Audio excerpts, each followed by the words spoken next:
Sejam bem-vindos e bem-vindas à nossa aula de hoje. Hoje nós vamos falar sobre membrana plasmática, que é a membrana que delimita as células. Todas as células estão delimitadas por membrana plasmática, ela que vai estar separando o meio interno da célula do meio externo a essa célula. E essa membrana, ela é lipoproteica, ela é formada principalmente por lipídios do tipo fosfolipídios e por proteínas, que a gente vai falar mais especificamente, ok?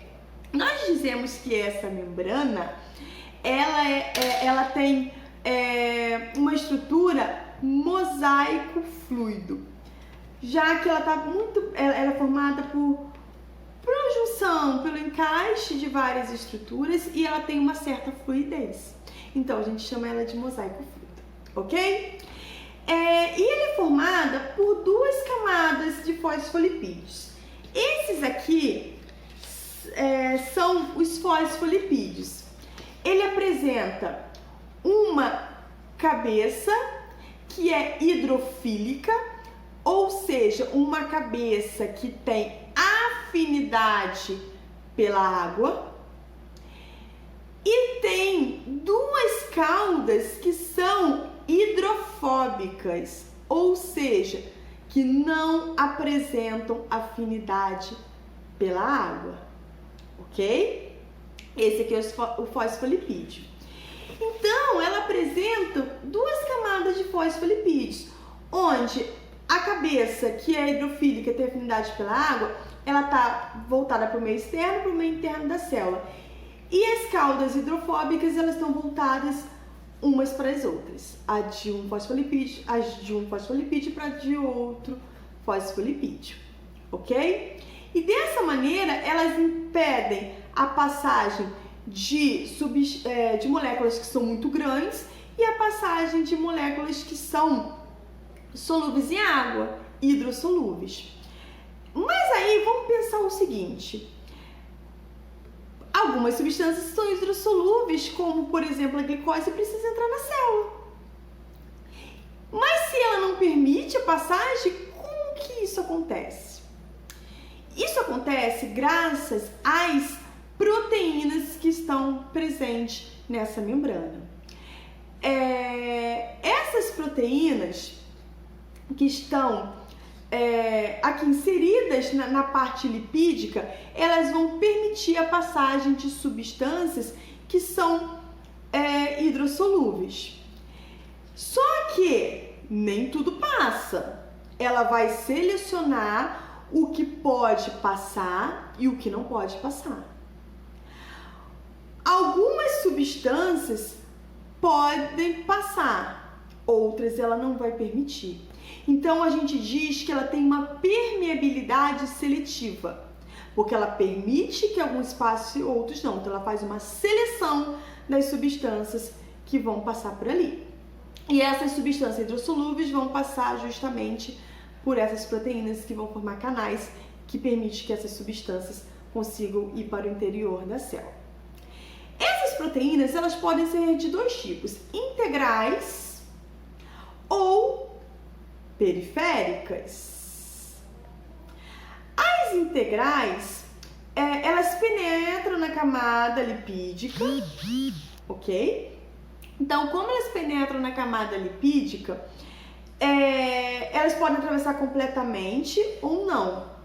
E quando elas atravessam completamente de um lado ao outro, nós chamamos de proteínas transmembranas, ok?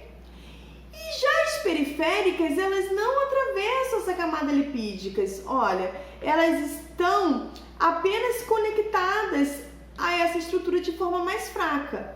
Então eu chamo de proteínas periféricas. Então, esse mosaico fluido, ele é formado basicamente pelas proteínas de membrana e pelos fosfolipídios, que são um tipo especial de lipídio. Lembrando que eles são formados por uma cabeça, que é uma cabeça hidrofílica, tem afinidade com a água, e por duas caudas hidrofóbicas. Então, Quando eles vão se formar a bicamada, a gente diz que ela é formada por uma bicamada lipídica, justamente por ser duas camadas de fosfolipídios, olha, uma camada e outra camada, elas se comportam de maneira que as cabeças que têm afinidade pela água estão em contato com o meio externo e com o meio interno da célula. E a parte lipídica, que é hidrofóbica, não tem afinidade pela água, estão,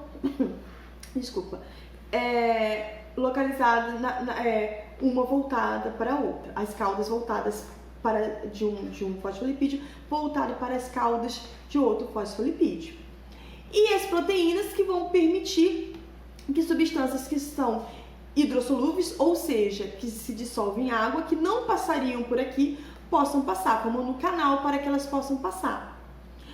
Quando essas proteínas elas atravessam de forma total ou não a camada lipídica, nós chamamos de proteínas integrais. E proteínas integrais transmembrana quando atravessam totalmente. Quando elas estão apenas conectadas a essa estrutura de forma mais fraca, mas não atravessa a camada lipídica, nós chamamos de proteínas periféricas. Lembrando que elas fazem parte da estrutura da membrana e é importantíssimo. E essa junção de lipídios e proteínas que apresentam uma certa fluidez, justamente porque existe a parte que é solúvel em água, nós chamamos esse modelo da membrana plasmática, que é o modelo mais aceito hoje, de mosaico fluido, ok? Então, toda vez que vocês ouvirem falar de mosaico fluido, está falando dessa estrutura, desse modelo da membrana plasmática presente em todas as células de todos os seres vivos, delimitando essa célula, separando o que é interno do que é externo e sendo seletiva, com essa permeabilidade seletiva, controlando o que pode entrar e o que não pode entrar na célula, fazendo essa seleção do que é permitido e do que não é permitido passar por aqui. Essas passagens a gente vai ver direitinho quando a gente falar de transporte na membrana, mas só guardem que algumas substâncias passam livremente, outras não passam livremente, e que nem tudo pode passar, e essa seleção é chamada de permeabilidade seletiva, ok? Então, duas coisas que vocês precisam guardar sobre isso, que é o modelo que é chamado de mosaico fluido e que é a passagem, o controle de passagem de substâncias é chamado de permeabilidade seletiva, ok? Se ficar alguma dúvida, deixe para mim nos comentários ou me mandem no Instagram, que eu vou deixar aqui na descrição do vídeo. Espero que vocês tenham gostado da aula de hoje. Espero que vocês estejam aprendendo mais a biologia, tirando mais as dúvidas de vocês. E espero vocês na próxima aula. Um beijo, até lá!